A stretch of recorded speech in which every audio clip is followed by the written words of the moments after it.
Good evening. Hello, Alan here with Discovering Buddhism. I hope you're all well. We're doing the 8th module of the course today, starting establishing a daily practice, what to do in a regular daily practice. So you can notice that it's actually, hi Julia, great to see you there. Just 2 weeks for this. Partly because we're going to end up with Christmas, running into Christmas, and also a lot of material, although there's a lot, you would have noticed a lot of readings and the transcripts, there's quite a lot of pages. It's actually overlaps with quite a lot of the other topics that we've done and that we will do. Things like how to meditate, the different types of meditation, tranquilizing meditation, calm abiding, and analytical. So a lot of those topics are covered in other modules. And so I've just managed to put it into 2 weeks. Next week, I do have to go to a meeting, body corporate meeting, quite boring, but I have to go to it. So I can't teach next week. So we'll do this week, have a break next week, and then be back on the, the 14th of December, Monday the 14th, for the last class on a daily practice. All right, so let's begin by, in our usual way, and do, say, 5 minutes of very calm abiding meditation to settle the mind and get ourselves into the mood for teaching and meditation. So get comfortable. So just coming into our inner world, what's happening in our body, what's happening in our mind. Comfortable position on a chair or the floor, sitting, lying down, half sitting, half lying, whatever is the most comfortable. Main thing is to have a reasonably straight back.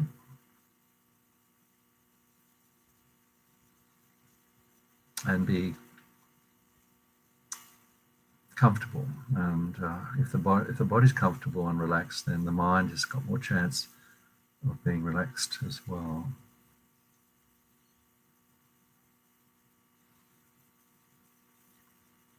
Just begin with our attitude, our motivation, a moment to appreciate how lucky we are to be able to get together like this and study the Dharma, do some meditation, do some practice. What an opportunity to actually have the Buddha's teachings available. Also, just have a feeling that we now can let go of the day that we've just had. Time to let go of the distracting world outside.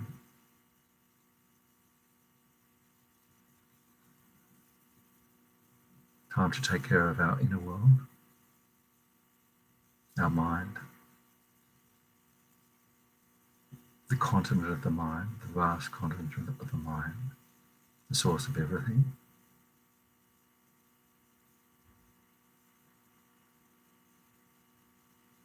We're doing our practice not just for our own benefit, but for the benefit of those around us, and ultimately for all living beings. The Mahayana motivation.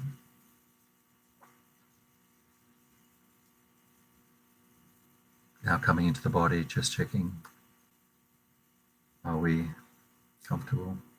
The body evenly balanced on the floor or the chair? Shoulders relaxed, eyes can be closed or just gazing gently ahead. Using the out breath to let go of any tension in the body breathing it out, breathing any holding on.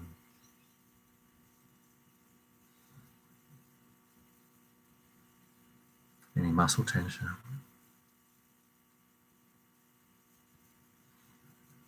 Feeling the weight of that body, and giving ourselves to gravity, the earth.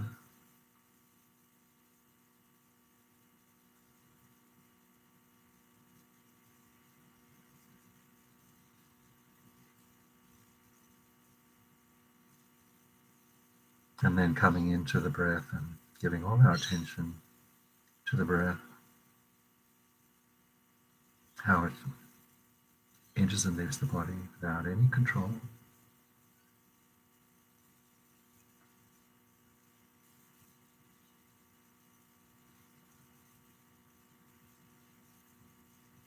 Following the breath in, down to the abdomen, and then following it out. One breath at a time.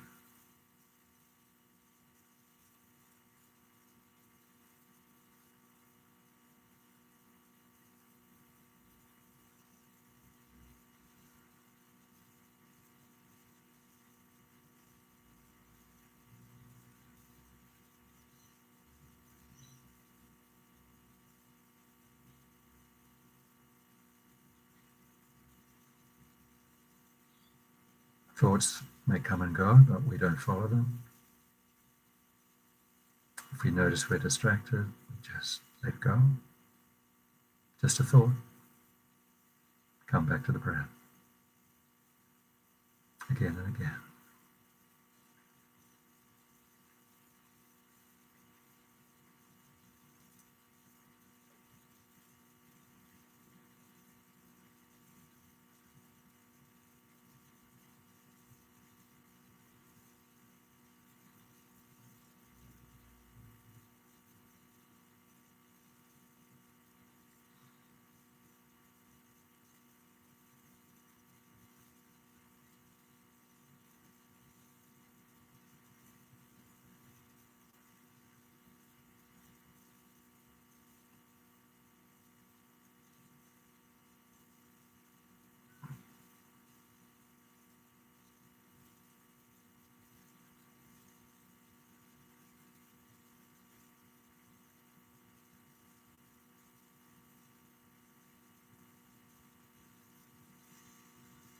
Staying with the breath.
Just relax.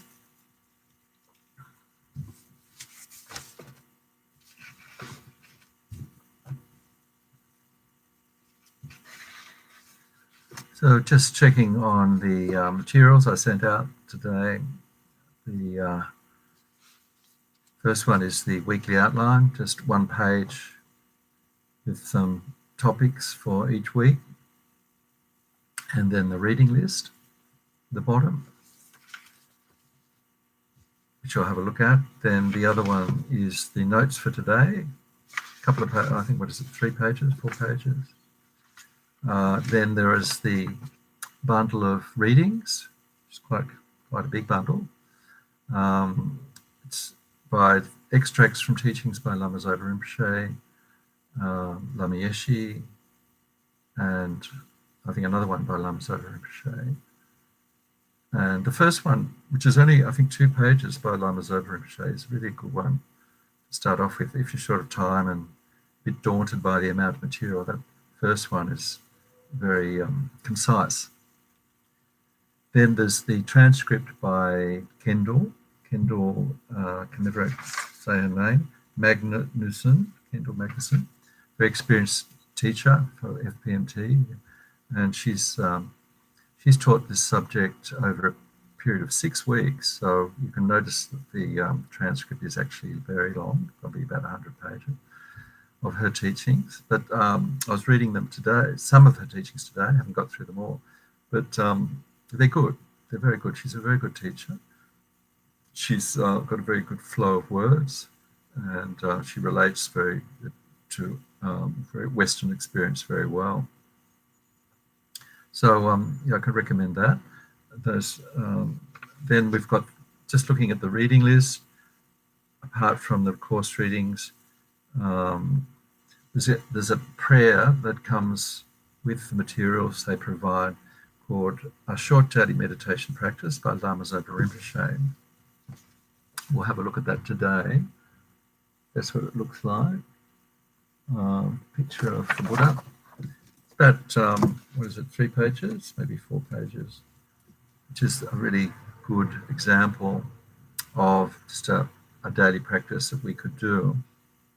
And Lama Zopa has actually put a visualization at the beginning.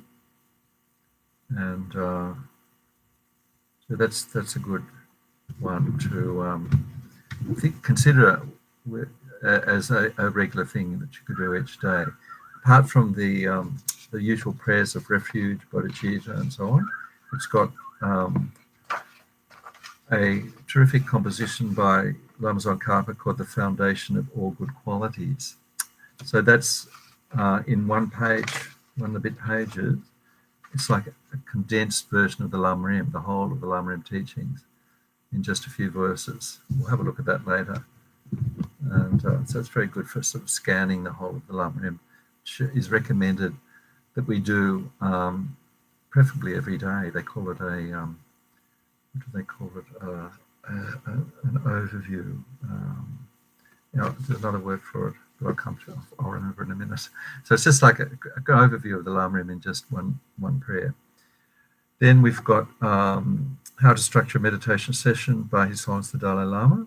That's in the those series of books I've been referring to over the last few weeks with Thupten Chodron, His Holiness teachings edited by Thupten Chodron and supplemented by Thupten Chodron.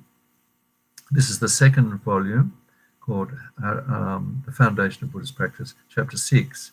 It's got a chapter exclusively on how to structure a meditation session. So we'll be looking at some of those tips from His Holiness this week and next week. Practicing the Path by Yangtze Rinpoche, the standard excellent Lam Rim text, particularly for Westerners. Yangtze Rinpoche is a Tibetan monk who teaches in America, and so it's like a collection of his teachings on the Lam Rim to his students in America. Then there's Guided Meditation on the Stages of the Path by Thupten Chodron again. So these are a collection of analytical meditations on particular topics on the Lam Rim. So she's got, it's a good collection. It's brief. There's another book I should have put on the list, How to Meditate by Kathleen MacDonald, which also has a terrific collection of meditations on specific points of the Lam Rim, such as impermanence, death and impermanence, bodhicitta, compassion, patience, anger. So these, this collection, I think, in How to Meditate is probably the best in a single book. The guided meditations by different children are good, but they're kind of, I think, more for teachers than they are for students, because they're quite brief. Then there's the transcript teachings that I've already mentioned by Kendall Magnuson. And of course, there are lots of others that I might think of as we go along, and you might find yourself. So let's just look at what's on for tonight. The first thing is just like an introduction on why it's important to do a daily practice. So if we're, the last topic was refuge, so if we feel that there's something in these Buddhist teachings for us, and we can sort of relate from a heart level to the teachings, we want to do something each day to help transform our mind, to actually bring about some change. So not that you have to formally take refuge to do a daily practice, but if you could be heading in that direction, that feel that the more you study and look at the Dharma, Mahayana Dharma, Buddhist teachings, the more there is that relates to our lives and that is helpful, beneficial to our life. So this is the next step, doing something every day. What do we do? How to do it? So White Chong puts it very well in that first couple of points. He says it's actually something, I think he's quoting from a text. It's something to do with turning our way of thinking, turning the way of thinking. And we have a particular perspective that we've been educated and brought up with.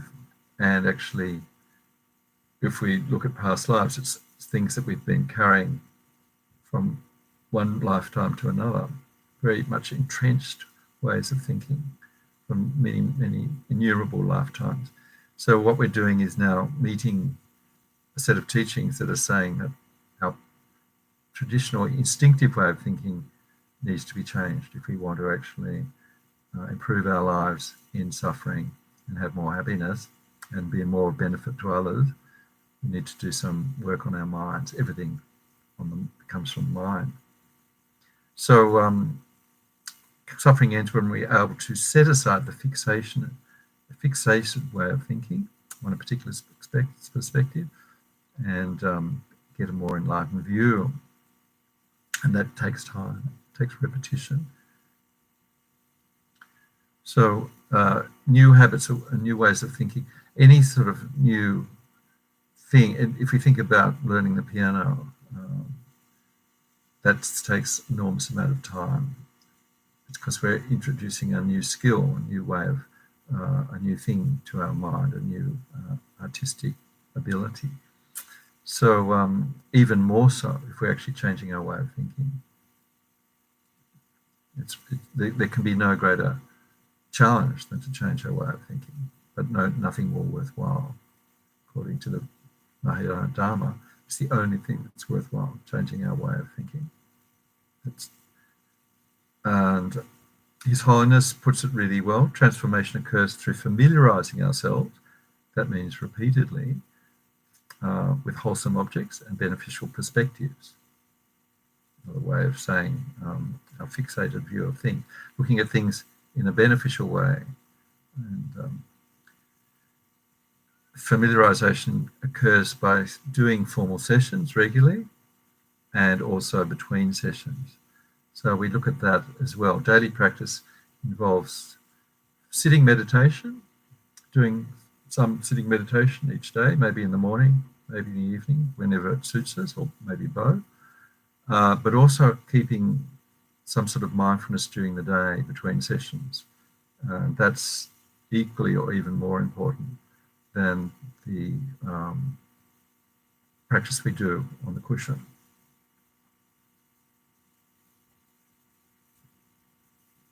So there's a list there of 6 helpful guidelines that, again, White Chong put together when he taught the subject. And it's I'm not sure what the source is. He didn't give the source of these 6 guidelines, but they're very similar to the things that we do in a daily recitation practice.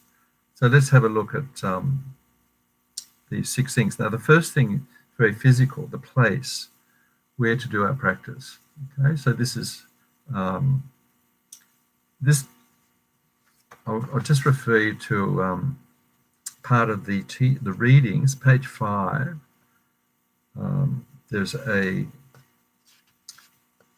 set of, it's kind of a document called Setting Up an Altar on page 5 of the readings, and it goes probably to page 8. So that's really good to have a look at. I assume it's Kendall that's put this together, the teacher of this of the transcript. So the first thing is to think about is don't be too literal. Don't take this set of rules too seriously. Setting up an altar, because that's ideal conditions. Should they say you should have, or it's better to have your own room, specific room for practice? Well, that's true, but very few of us have that luxury. We have our own meditation room, like a shrine room. That'd be lovely. I don't have that, but and I don't think many people would. So the next thing is to just find a place in the house that's quiet, that has some sort of attractiveness. It's the bedroom is usually the sort of the quietest place. It doesn't have to be the bedroom. So how it feels is very important. And so you could make a few changes to the way things are organized in the room.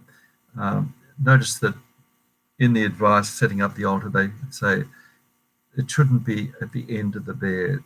So your feet wouldn't be pointing at the altar when you're lying in bed. So that is quite important. It's said to be very disrespectful to have your feet pointing towards any image or the ball or any holy object, any holy image or object. So we don't put pictures of the Buddha, tankas, statues at the end of the bed where our feet are going to point toward. So there's a place other than that, perhaps beside the bed, where we can actually have a separate table or bench, something. They say don't use the same side table as you use as your bedside table, where you're putting other things in like clocks and glasses of water and other reading material. So it's good to have your own space there. So if you're sitting on the floor, I'm actually sitting on a chair these days, but for many years I was sitting on the floor before my arthritis kicked in. So these things happen. So if you're sitting on the floor, a low table, you can actually just use a low coffee table, or you could actually buy a beautiful Tibetan prayer box or something like that. No need to be extravagant. Something that's will actually support your text. If it's just a single length with no layers, no shelves, then that's fine. You could just put as a minimum a statue of either a statue of the Buddha, Shakyamuni Buddha, or a picture of the Buddha, or a tanka. Doesn't have to be extravagant, and that can be the bare minimum. Like, very nice to have a simple altar to avoid clutter. The very first centre that Venerable Roger set up, Vajrayana Institute in Sydney, was in a house in Cremorne, and he decided to make it as simple as possible. He didn't want to scare people away by showing a lot of Tibetan iconography and clutter. So all he had was just a simple, very beautiful statue of the Buddha in a very plain white room. So this statue of the Buddha against the window. I think there might have been a single row of water bowls, water offering bowl, and that was it. So deliberately it's kept simple. And of course, if you look at Vajrayana Institute now, we've got a more traditional Tibetan altar with all the statues, very beautiful Tibetan art, Tibetan tankas and paintings and so on. So again, it's up to you to what's good for you.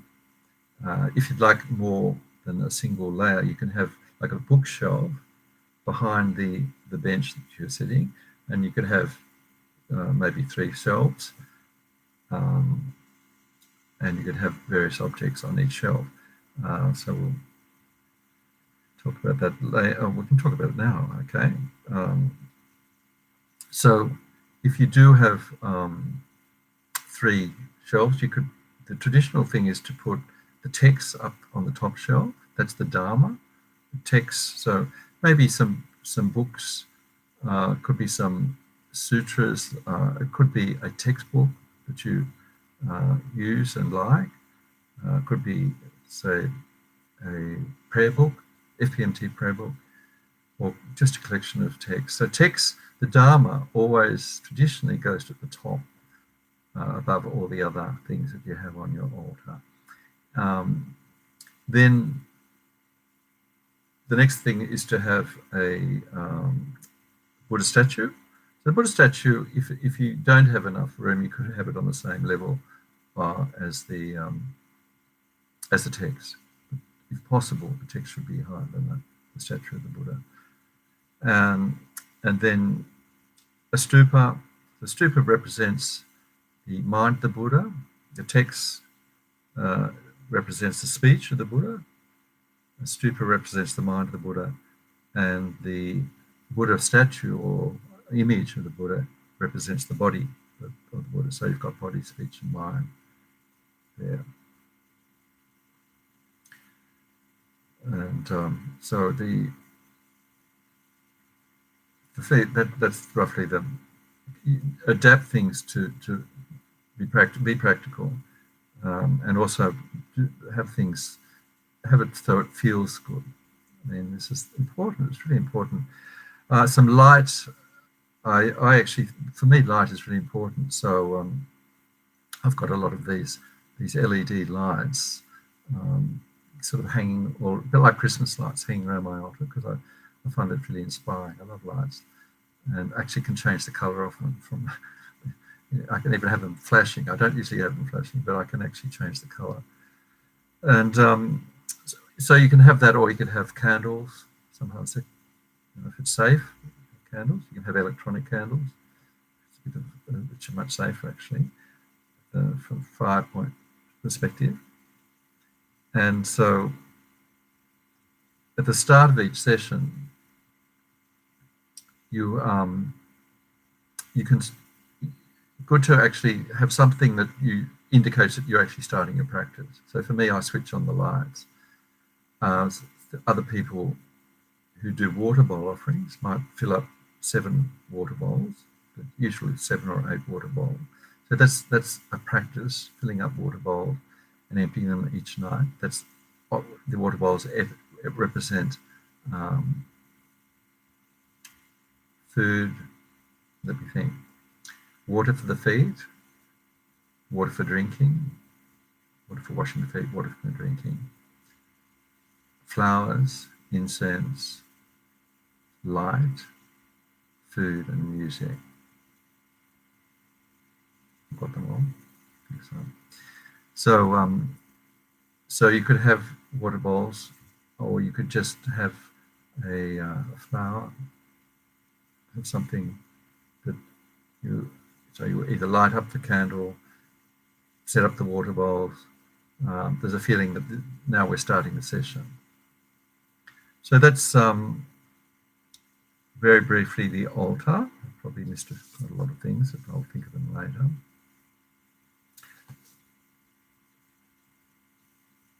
The second one is attitude. This is Waitong's list.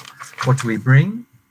And the next one is motivation. I was trying to work out what the difference between attitude and motivation is. I think when he says making an offering, so I think what he's talking about with attitude is what I've just been mentioning, that you're actually bringing something, making an offering, could be light offering, could be lighting a candle, putting some food, say a bowl of fruit or something there, that you're actually bringing something to the practice. It represents your contribution, your giving. Second one, motivation. So this bodhicitta, you'll notice if you've read any of Lama Zopa's commentaries, extracts, he says motivation is the thing that you start off the practice with. Always check, are you doing this for the benefit of all sentient beings? That's the Mahayana motivation, altruism. So for taking refuge and having a mind of altruism is the motivation. Next one, inspiration. So here, Rajok suggests that we imagine a visual image of the Buddha. This is called the field of merit. So we'll have a Buddha statue there, or represent an image of the Buddha. If we have a guru, a teacher who we regard as our teacher, our guru, we can have an image of that. It represents all the Buddhas. So we can also bring to mind, just apart from the statue, visualization is said to be more powerful than just looking at the physical image on the altar. The physical image can be a good start. If you've got a really beautiful statue or tanka that inspires you, it can actually start this feeling of connection with the Buddha Dharma Sangha, taking refuge.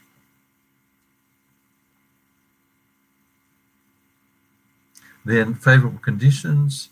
So this, I think he's talking about basically building up merit. Merit is like seeds of positive states of mind. So favorable conditions, generating positive state of mind and also purifying hindrances. So the 7-limb prayer and the mandala offering, he suggests. So we'll come to that when we look at the actual short daily meditation practice. 7-limb prayer is standard procedure for daily practice, and making a mandala offering. We'll come back to that when we look at the actual prayer. Openness to change. So this is a feeling that we are undertaking this huge task of changing our minds. And he suggests looking at lineage teachers. So this is in some more formal practices, there are actually lists of all the teachers who have transmitted this particular set of teachings down from the Buddha himself. And so for some practices, there are actually names of all the lineage lamas. So this is, in a daily practice, it's probably not common to actually list. We can actually just think that the teachings that we're now practicing or studying, meditating on, have come from an unbroken lineage, from Buddha Shakyamuni 2,500 years ago, right down through all those years to the current time, the current moment. Mahayana Dharma has an unbroken lineage of perfect transmissions of teaching. So the unmistaken teachings, the complete set of teachings, without anything missing, as Lama Zopa has always emphasized, nothing missing that can lead us to full enlightenment. It's all there.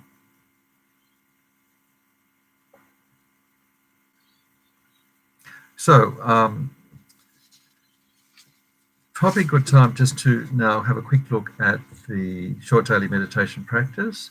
You may not have it in front of you. I send it as a separate document, but if you have got it handy, it's good to sort of have it there. So starts off, so this is put together by Lama Zopa Rinpoche, and he gives a visualization. I won't read it word for word. It's to visualize Shakyamuni Buddha. So the position, So the statue that we might have, or the image of the Buddha on our altar, can be a good start, but then we go into our inner world and visualize. So this is, as said, this is an inspiration, can help us to be more inspired when we, might be hard to visualize, but just do the best. Don't expect perfect results, but a feeling. Sometimes you just get a feeling of even just light in front of you. That's enough. Then refuge and bodhicitta. So if you've ever been to VI, these maybe you all have, no doubt. Beginning of teachings, we say these prayers. First one is refuge and bodhicitta. I go for refuge until I'm enlightened. Buddha, Dhamma, Sangha, by my merit of giving and other perfections, they become a Buddha to benefit all sentient beings. So merit of giving and other perfections refers to the 6 perfections: patience, generosity, perseverance, and so on, wisdom. So by practicing that path, we'll become a Buddha to benefit all sentient beings. And then the 4 immeasurables is expression of bodhicitta. May all sentient beings have happiness and causes. May all sentients be free of suffering and its causes. May all sentients be inseparable from happiness that is free from suffering. And may sentient beings abide in equanimity, free from desire for those close and hatred for those distant. So attachment and aversion, free of attachment and aversion. Equanimity, that last line refers to. And then the 7 in prayer. So 7 in prayer is standard for all, particularly daily practices and or introductory practices before teaching. We prostration. Remember, prostration can be as simple as putting your hands together. It doesn't have to be a formal prostration. So we prostrate with body, speech, and mind to this, the merit field being Buddha Shakyamuni and all the enlightened beings. We offer. This is what we bring to our practice. So we can imagine very beautiful offerings, everything that is pure, everything that we wish for in this life, and then everything that is considered of value, not just physical things, material things, but qualities, human qualities, patience, generosity, and so on, wisdom. Then the next one is confession. I declare all my negative actions. That's confession. So a short way of admitting our faults. Rejoicing, which we're going to do as our meditation at the end of the session tonight. Rejoicing in all the good deeds of both ordinary beings and holy beings. This is a fantastic practice. Rejoicing is said to be the most easy of all practices to develop merit. So merit's very kind of a blank word for most of us, but it's actually talking about enriching our minds, purifying and giving our minds, preparing the soil before we plant something. Okay, it's like fertilizer. It softens the mind. So rejoicing is very powerful to prepare the mind for teachings, meditation, and so on. Then we request, first 2 requests, requesting all the great beings, the great masters, to stay and teach. The second one is to turn the wheel of Dharma. So requesting to stay, don't leave us, until cyclic existence ends, until we become completely enlightened being. Everyone becomes enlightened. And then give teachings to show us how to escape samsara and end cyclic existence. Last one, dedication. Dedicating anything positive we've done or generated in our minds towards our becoming enlightened beings. So it's all there, those 7 in prayer. The mandala offering is a more specific way of offering. So it's part of the second of the 7 instances offering. So short mandala gives us a more concentrated practice of offering. We imagine everything. Rabin is very good at talking about offering mandalas.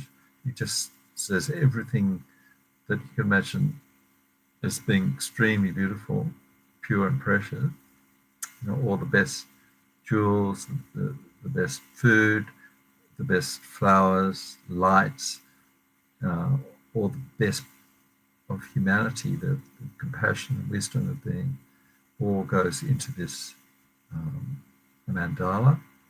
And then we remember that it's actually empty of anything inherently existing. It's dependent arising, and then we offer it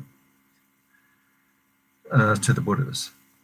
So remember that Lama Zopa makes it very clear in his extract, in his teachings, that if you're making an offering to an image of the Buddha, he says it's exactly the same as making an offer as if the Buddha was actually there.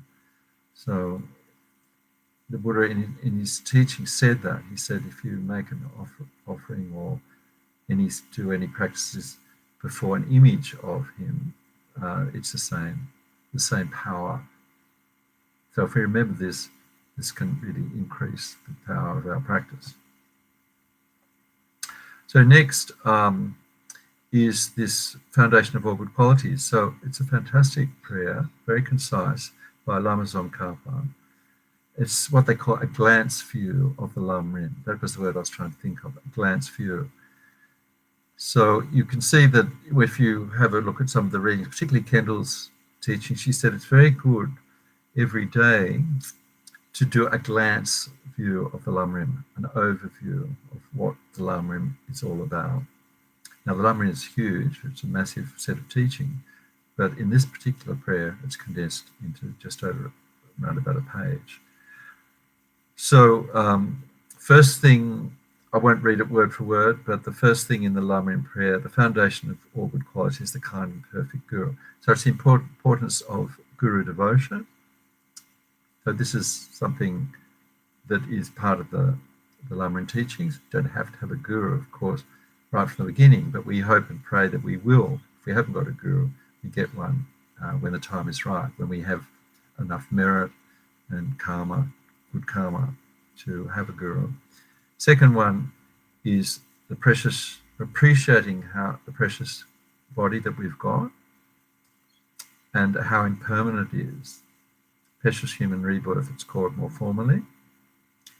So that's the practice of remembering appreciating our human existence and wanting to use the time we've got, which is uncertain, in the most meaningful way.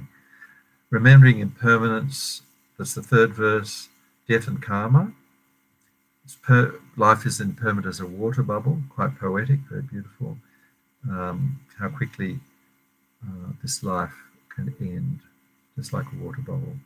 And reminding that karma is what we're left with at the end of our life, the effects of our actions of body, speech, and mind, our karmic imprints.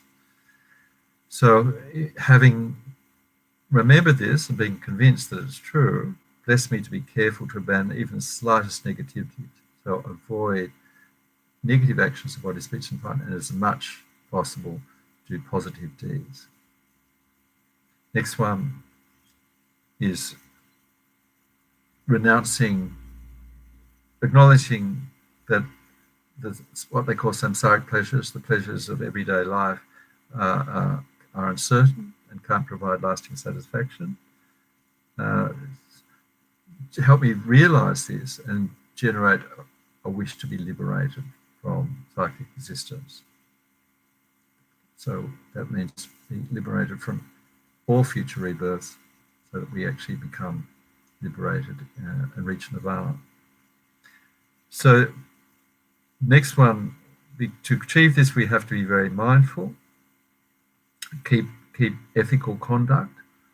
That means watch out all actions of body, speech, and mind, what we call the Pratamoksha vows, and then also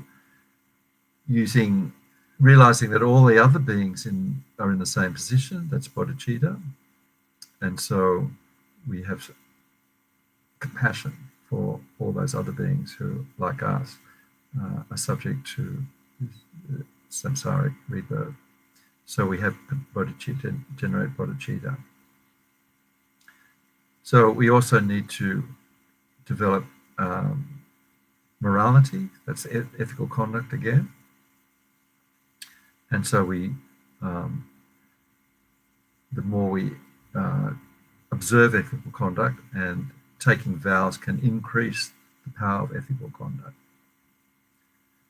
So we need to, next one, once I pacify distractions to wrong objects, that means we need to calm our mind using shamatha practice, calm abiding practice, and we also need to use that calm mind to investigate the nature of reality. That's vipassana practice, special insight.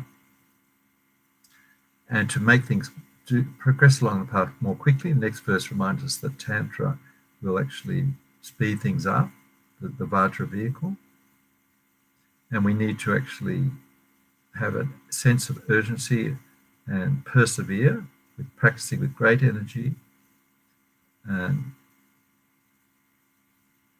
so we have this idea that we need to, because other beings are suffering, we need to become enlightened quickly.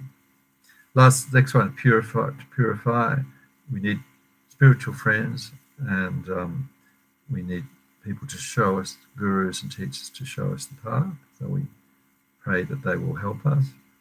It's Sangha. And then the last one is, again, coming back to the guru, maybe we never be parted from great gurus and the Dharma. And maybe we quickly become enlightened. So there it is. That's the Lama Tsongkhapa's Foundation of All Equality. So there are other prayers. That's not the only one that covers all the Lam Rim. There's a really beautiful prayer, very beautiful prayer in the Lama Chopa Puja that covers a similar ground, all the Lam Rim. Brief overview of the Lam Rim. So if you've ever been to VI when they're doing a puja, we use particularly the Lama Chopa Puja. This quite a large section of it is reviewing the Lam Rim. It's very beautiful, particularly very poetic. In fact, for me, that is the most inspiring condensed Lam Rim prayer, particularly the original translation. They've actually changed it. But the original translation, up to about 5 years ago, was really, to me, the most poetic. Maybe because it was the first translation I came across, and I don't like change. It could be like that. They're getting old. So if you find prayers that, like Lam Rim prayers that inspire you, definitely they're the ones to use in your daily practice. Time's moving on. Just looking now at what Lama Zopa recommends in that first extract of the readings. It's very simple. He says, first thing, remember bodhicitta. First thing when we wake up, the first thing is to generate bodhicitta. So thinking of the altruistic mind, and he's always puts more emphasis on this bodhicitta than any of the other daily practices. Then he says it's very good to do 35 Buddha prostrations, also called confession of moral downfall. So if you're not familiar with this, I think if you've ever done a nune at VI, they do a lot of 35 Buddha confession, moral downfall. So that will be familiar to you. If people who are not familiar with that, it's a practice where we actually prostrate. So normally, if you're physically able, do a full prostration. I can't demonstrate it at the moment, but if you've ever been to a centre, you've usually probably seen people prostrating when the teacher comes in, and the teacher himself prostrating to an image of the Buddha, doing full prostration. So in this particular practice, which Lama Zopa says is extremely powerful for purification, we do prostrations while we're reciting the names of 35 previous Buddhas who have made promises to help practitioners when they say their name. So they've said if anybody sincerely mentions their name while they're doing these prostrations, the Buddhas will be there for you. So the best way to do it is to learn the names of the 35 Buddhas and the actual prayer that goes with it. To get to that stage, it's better for me when I started doing 35 Buddhas. I like that I connected with 35 Buddha prostrations, one of the practices that I like, I find easy, or easier than some of the others. So I had a tape of myself reading the 35, what we call the Confession of Moral Downfalls, and then I just listened to it and did the prostrations. And you need to actually say the names of 35 Buddhas to make it more, get the benefit. So you need to eventually memorize the names of the 35 Buddhas. But to do that, I just kept playing the tape while I was doing the prostrations, and the names went in pretty quickly. So if you want to do that, that's the best way. There's a booklet called Prostrations to the 35 Buddhas. Like all of these practices, available at the FPMT shop, digital format. You can download it very cheaply. So that's the best way to get a copy. And we'll have the explanations by Lama Zopa and the full practice. So he emphasized the importance of 35 Buddhas. Then he says do Guru Yoga. So this is a prayer such as the one we've just looked at, the foundation of all the qualities, where we actually go through the whole of the Lamrim in very short space. Then the last one, he says, read a Lamrim text, anything 5 to 10 minutes. Could be practicing the path, some Lamrim text that we find that we connect with. Well, a good translation. For me, anything written by either Lama Zeshi or Lama Zopa will always inspire me. So there's certain teachers who we can connect with, and if we find that, use those texts to inspire us. For me, you will notice that Kendall says sometimes it's best to start, if we're depending on who we are in our minds, we might start the whole session with reading a text. Or we might start the whole session with doing 10 minutes, 5 minutes, 10 minutes of breathing meditation, mindfulness meditation. So it depends on our own individual minds. It might even depend on the day. Sometimes you might feel it's more important to start the session with a breathing meditation, a mindfulness meditation. Sometimes it might feel that we need to just be immersed in the teaching straight away, read something from a text. So he has a suggestion of similar routine at night if we've got time. Remember, it does depend on our schedule. Most people work. He also mentions Vajrasattva, another purification practice. We do this at least once a year at VI. Venerable Deki has recently done a retreat, Vajrasattva retreat, weekend retreat. So if you've been able to attend some or all of that, you'll become familiar with the Vajrasattva practice. It's very much emphasized in Lama Yeshe's teachings and Lama Zopa's as a very powerful form of purification. So there's the Vajrasattva mantra, a long one, 108 syllables, or short one, Om Vajrasattva Hum, which Rinpoche said it's very good to say 28 times before we sleep, just before we go to bed, or go to that purifies negative actions done during the day. Om Vajrasattva Hum 28 times, doesn't take long. Then he says you go to bed with a happy mind, and there's also a visualization that you'll read in some of the texts, where if we visualize that as we lie down, our head is resting in Buddha's lap. So we're resting our head in the lap of the Buddha. So to be very conducive to good sleep.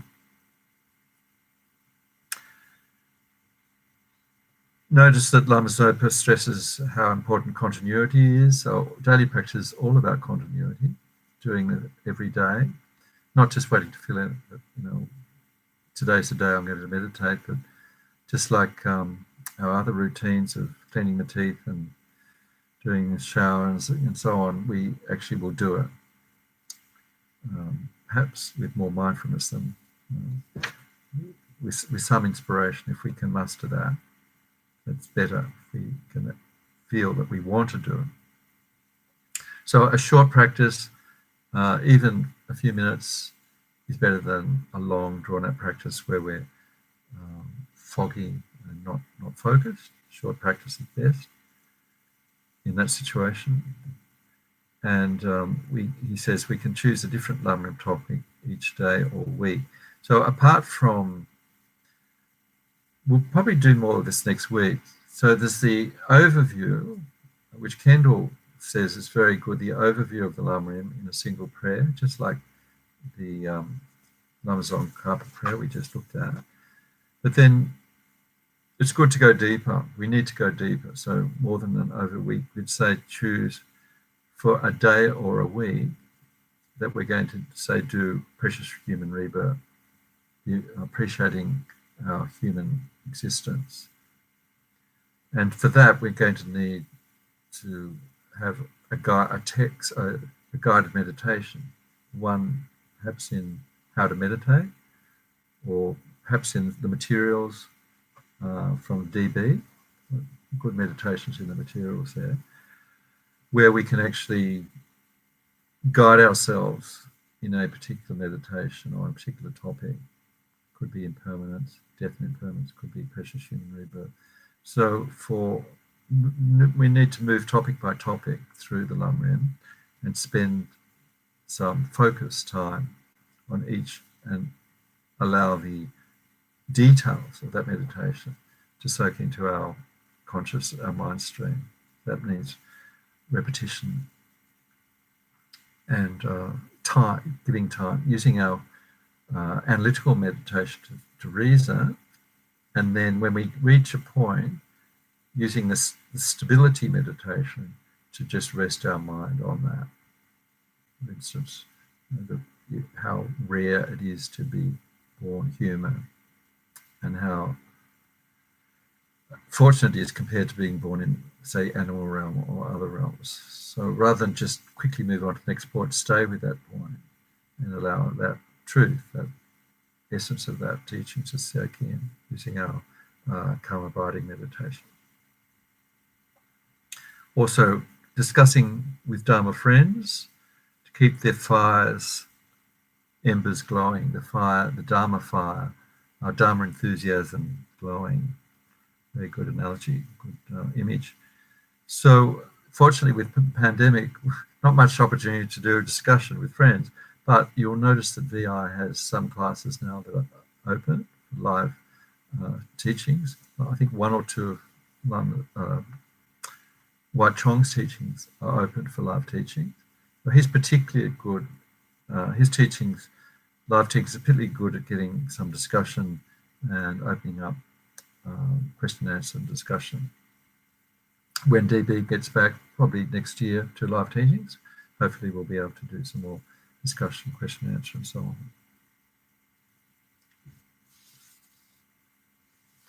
So I won't go, basically I think most people know the difference between stabilizing meditation and analytical. So there's just a few notes there I've just got in today's notes, how we can use both in a session. And then we'll come back to that next week when we do a little bit more about the actual session and using Lamrim topics. Then His Holiness the Dalai Lama will again come back to this next week. He has some interesting tips, very helpful. Why do we do the practice every day? Because we want to be liberated and we want to generate good meditation habits. So you can see that he says it's very important to structure your session, meditation daily session, in what works for you. So whether it's reading Dharma books, listening to teachings, some people work better at listening to teachings rather than reading them, particularly now when there's so much available in podcasts and so on. Or maybe meditate first. So it's up to you, he says.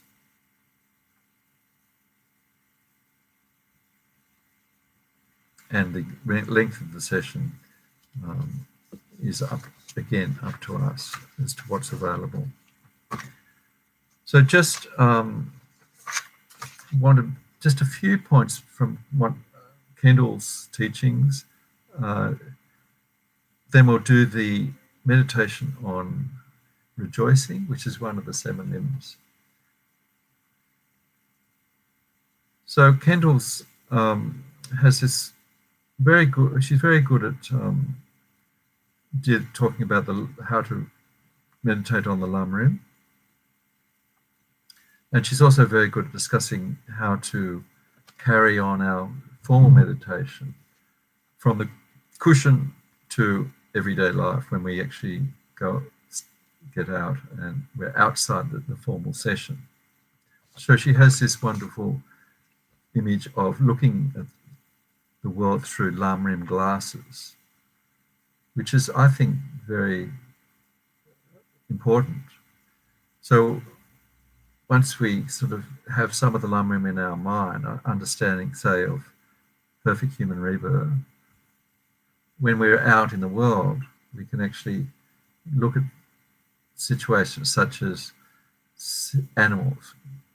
You can't really go out from our front door without seeing dogs, birds, and various animals. And using our knowledge of precious human rebirth to see what the difference between the animal incarnation is and our human body, and how more fortunate we are, and why we need to utilize this incredible body we've got.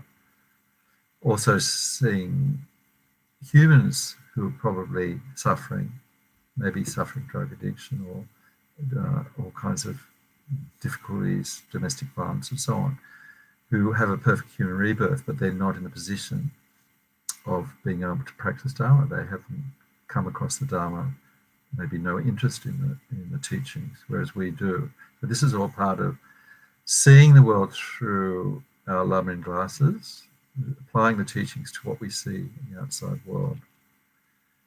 Another way of doing it, she suggests, is to have certain phrases that stick with us when we're reading prayers. She gives one example that recently we used in one of our drop-in meditation. Lama Yeshe says, if you're kind to yourself, you'll be kind to others. Kind to yourself, kind to others. So this is part of the practice of having a sense of compassion for ourselves, particularly with our faults, not being harsh or judgmental, making peace with ourselves. So if this is where our mind is, if this is an important practice for us, we can usually tell, then we can remember those lines. When you're kind to yourself, you'll be kind to others. Wonderful to have in mind. And then Lama Zopa's teaching, put the blame on one thing, self-cherishing, looking at ourselves. So you can see some people, the Lama Yeshe teaching, being kinder to yourself, is going to be more powerful because their mind is in that situation where they need to be compassionate for themselves. Others, where Lama Zopa says, put the blame on self-cherishing, will be more effective, thinking that when things go wrong, it's because we're actually looking after ourselves at the expense of others. Think about others, develop a sense of compassion, altruism. That will work better for some other being. And another one, good one from Lama Zopa, who says, whatever you see out there in your daily life, think this is my karma. I am creating this. This is my karmic view. My karma is the reason I'm experiencing this. Whether it's a good experience, very beautiful situation we might be in, or very horrible experience, difficult, suffering experience. This is my karmic vision. It's happening because of my mind. Very powerful. What you see, this is my karma. I'm creating this. Those 3 words. This is my karma. I'm creating it. So that can be very powerful, depending on the situation.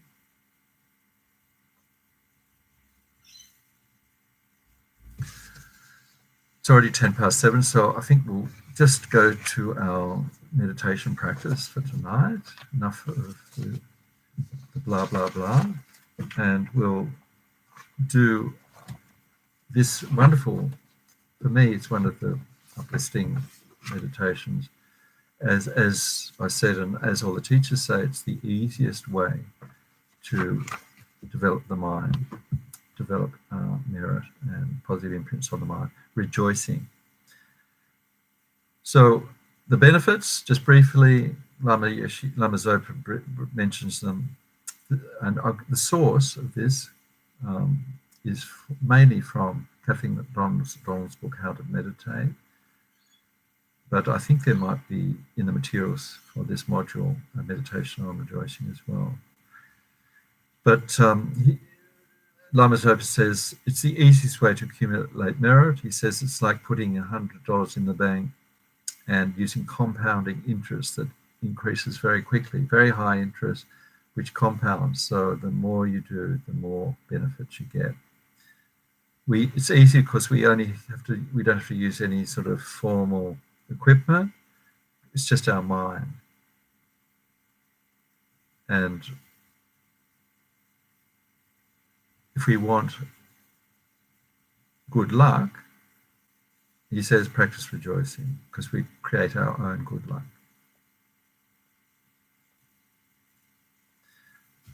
So what is it? What is rejoicing? Two things. It's rejoicing in when we see others having success, reaping the benefits of their good action.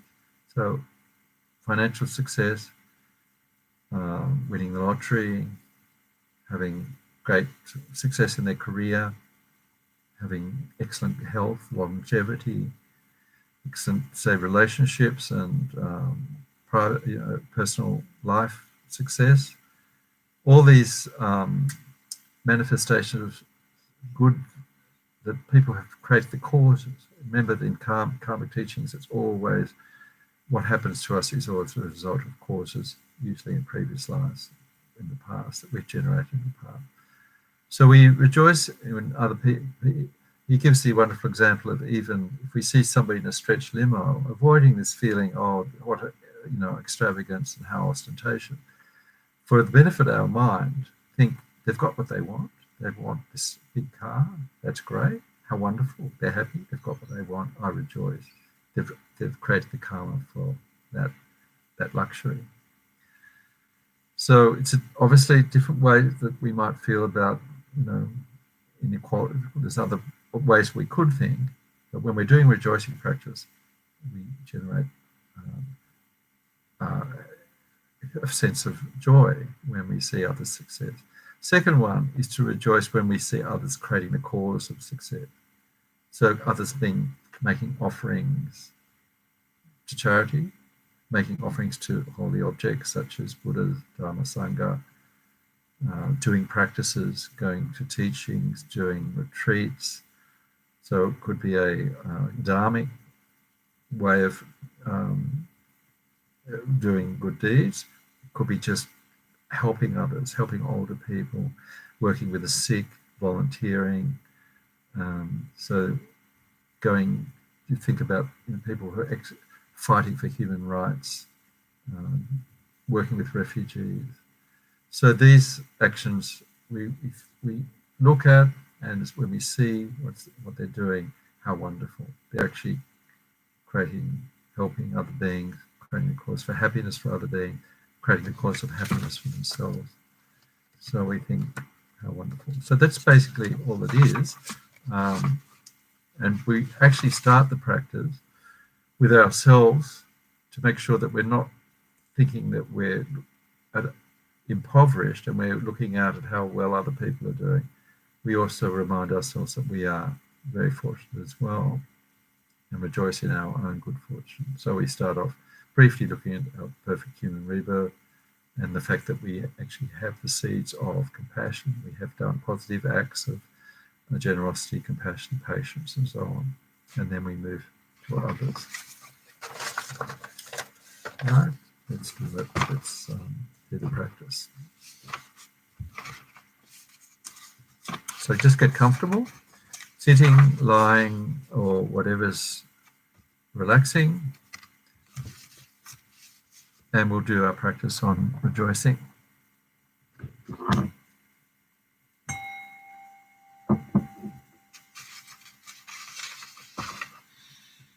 now just coming into our inner world, just a few moments watching the breath to calm the mind, focus the mind.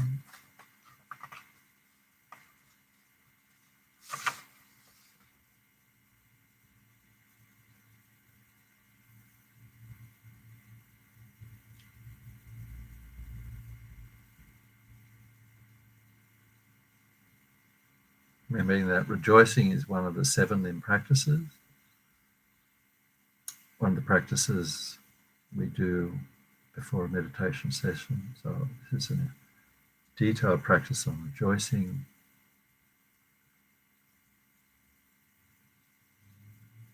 Very powerful practice to enrich our mind, our merit. We start off with our own situation, being born a human being, rejoicing in that fact that we have been born human. Must have created huge amounts of merit in the past to create the causes to be born into a human body, the human brain, with all our faculties intact.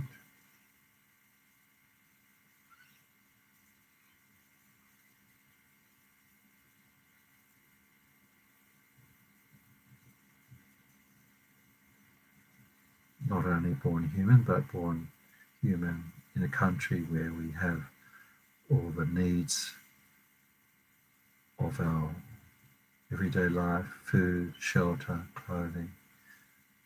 We have good medical facilities. So physically, we're well looked after.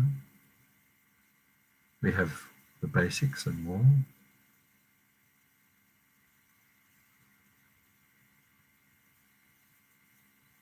We also have an interest in the Dharma, an interest in spiritual life,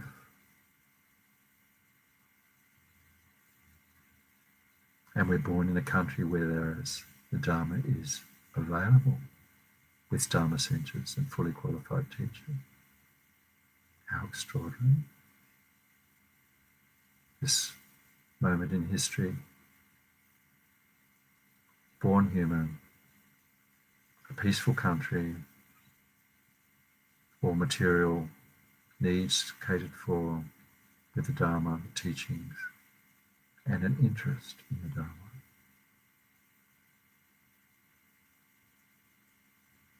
We also have the seeds of compassion, wisdom, generosity,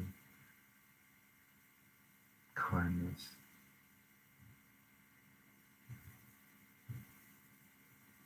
These seeds can be increased now that we have met the Dharma. If we follow the teachings, can increase our positive potential limitlessly, purify our negativities, become enlightened.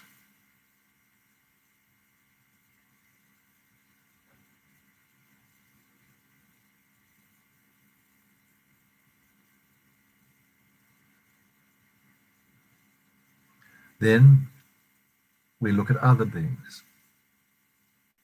those around us, rejoicing in, first of all, their good fortune. When we see people having success, not being jealous, not resenting it, but thinking how wonderful they've created causes for this success. Thinking in those who have great financial wealth, success in business, those who are successful in education,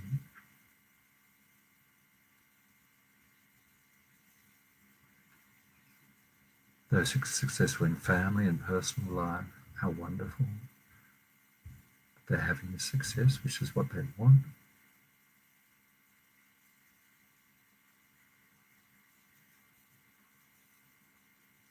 By rejoicing in others' worldly success, we create the cause for our own success.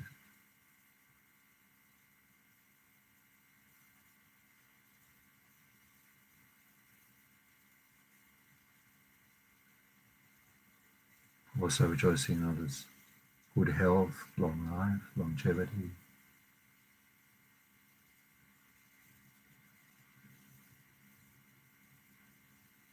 Those who seem to find life easy, everything comes easily. They have created the cause for that. We rejoice. How wonderful.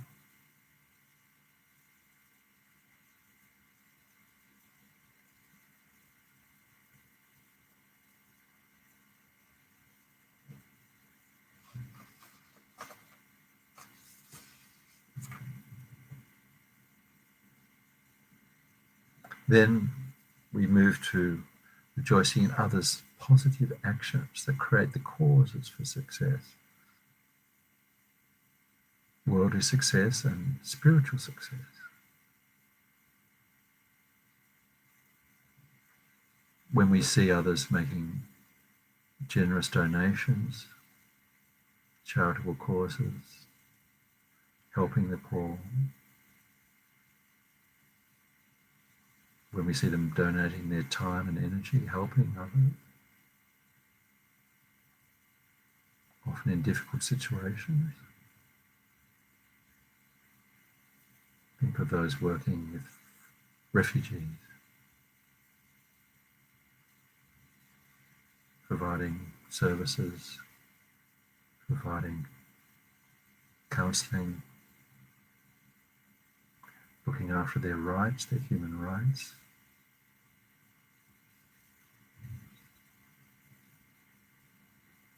Working those who are in domestic difficulties, suffering perhaps mental illnesses, depression, anxiety.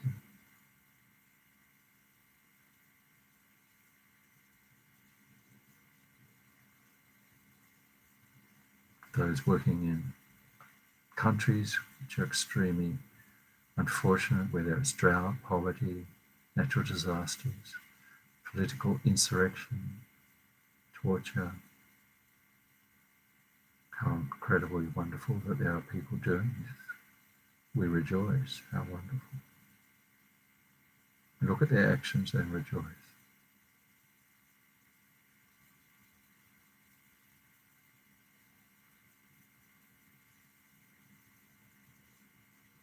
Now, looking at those doing holy deeds, people, ordinary beings and holy beings who are teaching the Dharma, doing retreats and practices,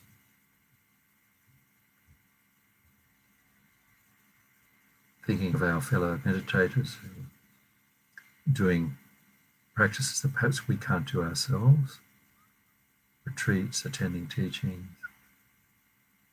We rejoice in their merit, what they're doing. Those who are making gifts of their time and money to the Buddha Dharma Sangha.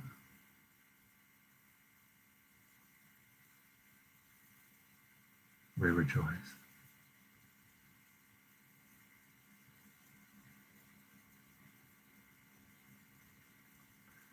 Then thinking of the great beings, great masters, such as His Holiness the Dalai Lama, our gurus, our teachers, Lama Yeshe, Lama Zopa, our geshes at centres, devoting their life to teaching the Dharma, guiding beings along the path to enlightenment. How amazing, how wonderful, we rejoice.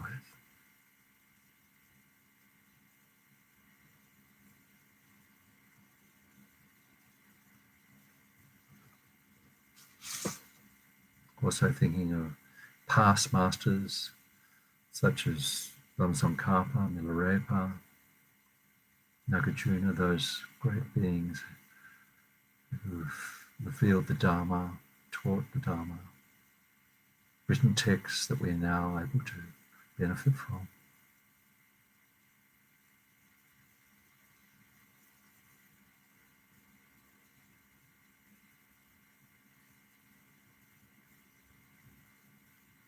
those who are translating the Dharma into languages we understand. Incredible merit generated.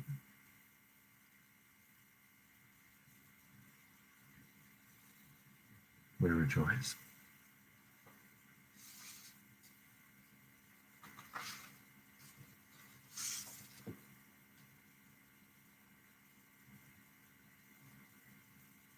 So finally, we will dedicate any positive merit from our practice of rejoicing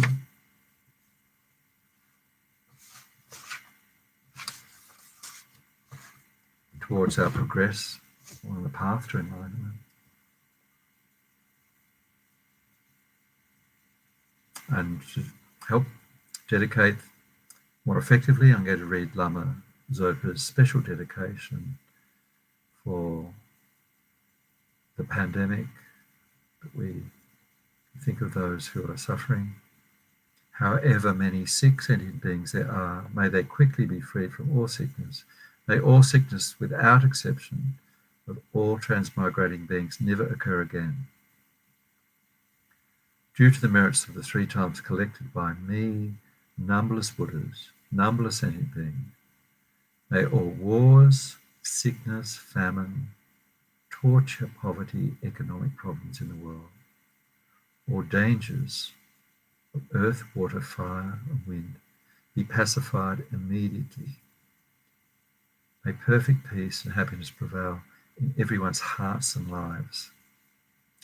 May the Buddha Dharma last for a long time, and may sentient beings in this world meet the Buddha Dharma and achieve enlightenment as quickly as possible. Dedicating to that.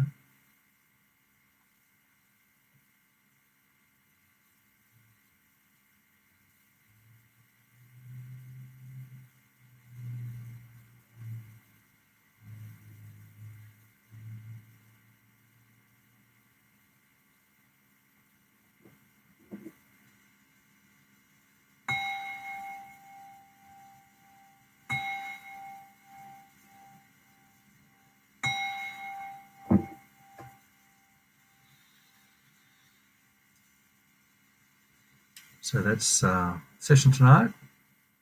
Thanks very much for being there, and we'll have a great week, and we'll be back not next week, break next week, but the week after for the second part of how to conduct a regular practice. So stay well and see you soon.